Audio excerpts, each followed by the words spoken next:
Hello, my name is Dr. Kambamura. I'm a programs manager with OFIT in Zimbabwe. We carried out a rapid assessment to determine the uptake and perceptions of COVID-19 vaccine amongst people who are living with HIV in Zimbabwe. So just to give a bit of background, Zimbabwe has slightly over 250,000 cases that have been confirmed with a recovery rate of 97%. By May 2022, 11 million vaccines had been administered, which equates to a 55% coverage.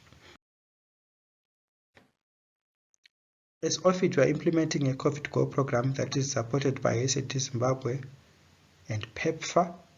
And in this program, we are assisting the Ministry of Health with COVID-19 vaccinations.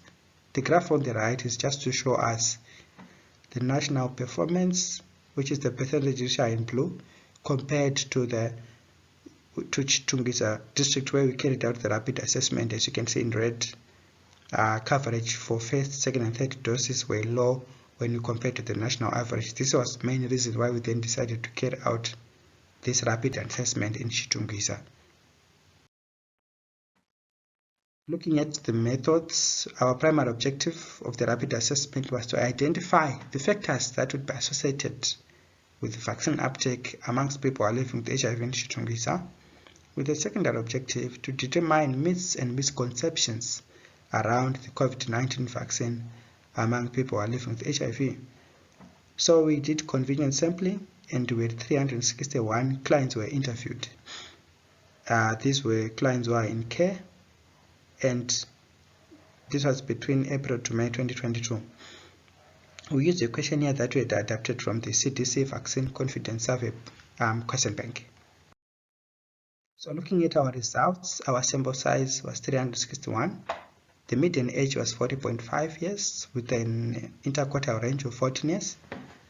66% of the population were females and the rest were males. In terms of education, 3/4 of the clients were interviewed had obtained up to the level of secondary education. In terms of religion, the Pentecostal and Catholic denominations formed the bulk, with over 50% belonging to these two denominations. And in terms of employment status, over 60% of the clients belonged to the unemployed and self-employed groups. So looking at the demographic factors that are associated with vaccine uptake, we noticed that clients who were vaccinated were significantly older. They had a higher median age of 42 years compared to clients who were unvaccinated with a median age of 37 years. We also noticed that as your level of education increased, the vaccine coverage also increased, noting the importance of education in terms of higher vaccination rates. In terms of religion, there were no significant differences amongst the different denominations, and in terms of employment status, once again, there were no significant differences. And looking at perceptions, attitude and influences, we noticed that clients who had been vaccinated, there were high rates of clients who were vaccinated who had at some point been infected with COVID-19.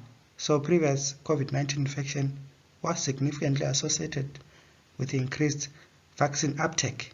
Looking at the importance of getting a vaccine, clients who were vaccinated reported that it was important to get a vaccine, whilst for clients who aren't vaccinated, the opposite was actually true, as we can note very low percentages noting that it is important to get the COVID-19 vaccine.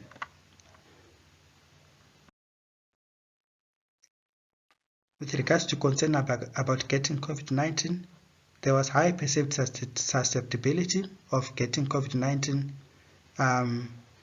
with increased vaccine uptake. In other words, clients who were vaccinated reported higher concern with getting COVID-19 when compared to clients who were not vaccinated.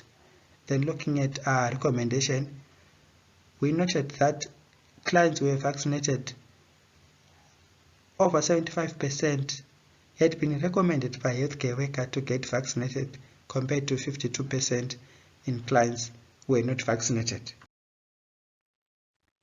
Then in terms of looking at vaccine safety, significant differences that we noted. So clients who were vaccinated actually thought the vaccine was safe, whilst higher percentages in clients who were unvaccinated, in unvaccinated clients were noted for the responses noted all safe and somewhat safe. So there was a stark contrast when you compare vaccinated and unvaccinated clients.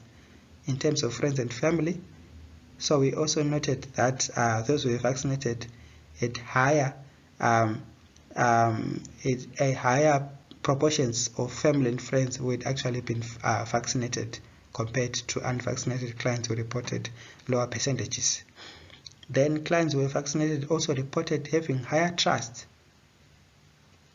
in healthcare workers who recommended the vaccine to them.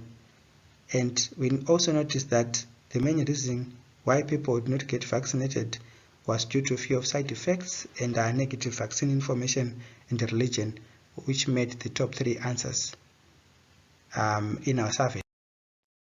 So in terms of conclusion, younger clients had lower vaccine uptake, higher education levels were associated with improved vaccine uptake, there was low trust and mistrust in vaccine safety among the unvaccinated.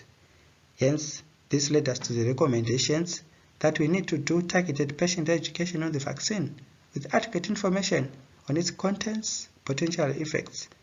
We need to address safety concerns for the subpopulation.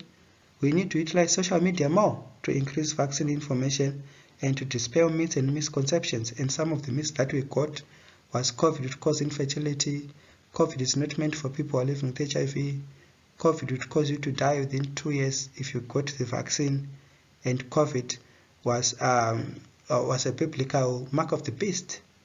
Then we also recommend that we need to integrate HIV programs and COVID-19 vaccinations to get along and be delivered so that it can appeal more to people who are living with HIV. And this brings us to the end of our presentation. Thank you.